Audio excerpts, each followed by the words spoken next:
seria lançada.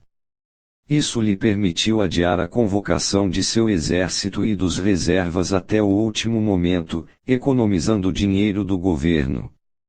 Finalmente, no verão de 1588, a armada espanhola estava pronta. Eram 128 nós, incluindo 20 grandes galeões e numerosos marinheiros e soldados. Igual em tamanho a toda a marinha inglesa, ela havia custado uma fortuna. A armada zarpou de Lisboa na segunda semana de julho. Mas os espiões de Elizabeth já a haviam informado plenamente sobre os planos da Espanha e ela pôde enviar uma frota de navios ingleses com mais mobilidade para atormentar a armada no caminho até a costa francesa, afundando suas embarcações de suprimentos e criando o caos. Como o comandante da frota inglesa, Lord Howard F. Ham, relatou, a força deles é maravilhosa, grande e resistente, e, no entanto, arrancamos suas penas uma por uma. Finalmente, a armada ancorou no porto de Calais, onde devia se unir aos exércitos espanhóis estacionados nos Países Baixos. Determinados a impedir que ela recolhesse estes reforços, os ingleses reuniram 8 navios grandes, encheram de substâncias inflamáveis e os colocaram no curso da frota espanhola, que estava ancorada em estreita formação. Conforme os navios britânicos se aproximavam do porto a todo pano, suas tripulações ateavam fogo neles e os abandonavam. O resultado foi um estrago, com dezenas de embarcações espanholas em chamas. Algumas se amontoavam desordenadas em busca de águas seguras, muitas vezes colidindo umas com as outras. Em sua pressa de se fazerem ao mar, toda a ordem se rompeu. A perda de navios e suprimentos em Calais acabou com a disciplina e o moral dos espanhóis, e a invasão foi suspensa. Para evitar mais ataques no retorno à Espanha, os navios restantes seguiram não para o sul, mas para o norte, com a intenção de continuar a viagem para casa contornando a Escócia e a Irlanda. Os ingleses nem se preocuparam em correr atrás, sabiam que o mau tempo naquelas águas faria o estrago por eles. Quando a armada despedaçada retornou à Espanha, 44 de seus navios estavam perdidos e a maioria dos restantes, danificada demais para navegar com segurança. Quase 2/3 de seus marinheiros e soldados tinham morrido no mar enquanto a Inglaterra não perdera um só navio e menos de 100 de homens havia morrido em ação. Foi um grande triunfo, mas Elizabeth não perdeu tempo se vangloriando. Para economizar tempo, ela imediatamente desativou a marinha. Recusou-se também a ouvir seus conselheiros que insistiam para que levasse avante sua vitória atacando os espanhóis nos Países Baixos. Seu objetivo limitava-se a exaurir os recursos e as finanças de Filipe, forçando-o a abandonar seus sonhos de dominação católica e instituindo um delicado equilíbrio de poder na Europa. E isto, na verdade, acabou sendo seu maior triunfo, pois a Espanha jamais se recuperou financeiramente do desastre da armada e desistiu logo de todos os seus planos com relação à Inglaterra. Interpretação: a derrota da armada espanhola tem de ser considerada uma das de melhor custo-benefício na história militar. Uma potência medíocre que mal sustentava um exército permanente foi capaz de intimidar o maior império de seu tempo. O que tornou a vitória possível foi a aplicação de uma máxima militar básica: ataque os pontos fracos do inimigo com seus pontos fortes. A força da Inglaterra era sua pequena e móvel marinha e sua rede sofisticada de informações secretas, seus pontos fracos eram seus limitados recursos em homens, armamentos e dinheiro.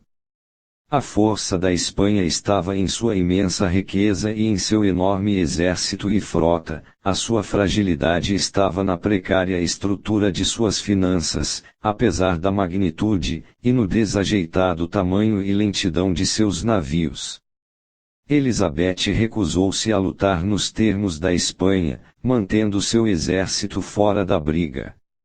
Em vez disso, ela atacou as fraquezas da Espanha com suas fortalezas, atormentando os galeões espanhóis com suas nós menores, causando uma devastação nas finanças do país, usando observadores especiais para emperrar sua máquina de guerra.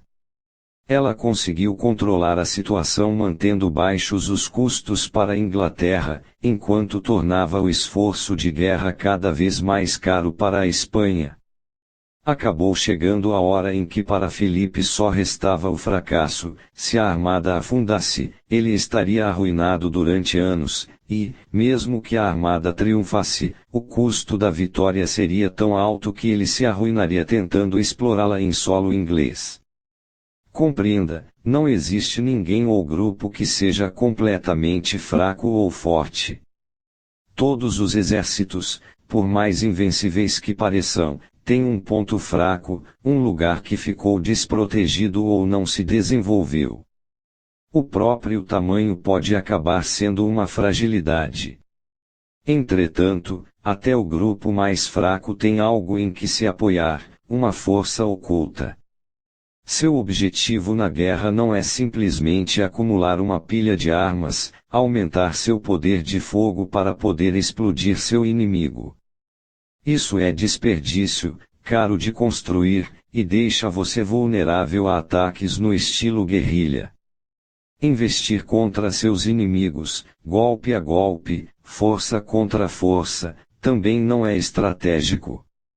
Em vez disso, você precisa primeiro avaliar os pontos fracos deles, problemas políticos internos, moral baixo, finanças abaladas, controle excessivamente centralizado, a megalomania de seu líder. Enquanto você mantém cuidadosamente suas próprias fraquezas fora do conflito e preserva sua força para o longo percurso, atinja repetidas vezes o calcanhar de Aquiles dos inimigos. Ter suas fraquezas expostas e saqueadas os desmoralizará, e, quando eles se cansam, novos pontos fracos se expõem. Ao calibrar cuidadosamente forças e fragilidades, você pode derrubar seu Golias com um estilingue. A abundância me empobrece. Ovídio, 43 a.C. 17 DC. Chaves para a guerra. Pode-se definir a realidade como uma série nítida de limitações a todos os seres vivos, sendo a morte a última fronteira. Temos apenas uma determinada quantidade de energia para gastar antes de nos cansarmos, somente uma quantidade na forma de alimento e recursos está disponível para nós, nossas habilidades e capacidades vão apenas até esse ponto. Um animal vive dentro desses limites, ele não tenta voar mais alto, correr mais rápido ou gastar uma energia sem fim acumulando uma pilha de comida, pois isso o deixaria esgotado e vulnerável a ataques. Ele simplesmente tenta aproveitar ao máximo o que tem. Um gato, por exemplo, pratica instintivamente uma economia de movimentos e gestos, jamais desperdiçando o esforço. Pessoas que vivem na pobreza também têm uma forte consciência de seus limites, forçadas a tirar o maior proveito do que têm, elas são infinitamente inventivas. A necessidade tem um poderoso efeito sobre sua criatividade. O problema enfrentado por aqueles de nós que vivem em sociedades ricas é que perdemos a noção de limite. Somos cuidadosamente protegidos da morte e podemos passar meses, até anos, sem pensar nela. Imaginamos um tempo infinito à nossa disposição e aos poucos nos afastamos cada vez mais da realidade, imaginamos uma energia infinita a qual recorrer, pensando que podemos ter o que desejamos simplesmente nos esforçando mais. Começamos a ver tudo como ilimitado à boa vontade dos amigos, a possibilidade de riqueza e fama.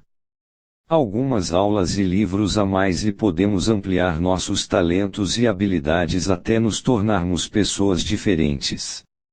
A tecnologia pode tornar tudo realizável. A abundância nos faz ricos em sonhos, pois nos sonhos não há limites. Mas isso nos deixa pobres em realidade.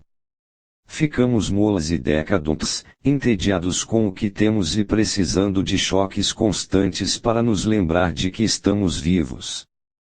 Na vida você tem de ser um guerreiro, e guerra requer realismo.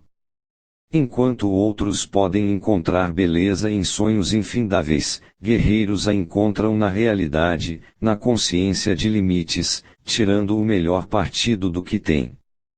Como o gato, eles procuram a perfeita economia de movimento e gestos, o modo de conferir a seus golpes a maior força com o menor esforço.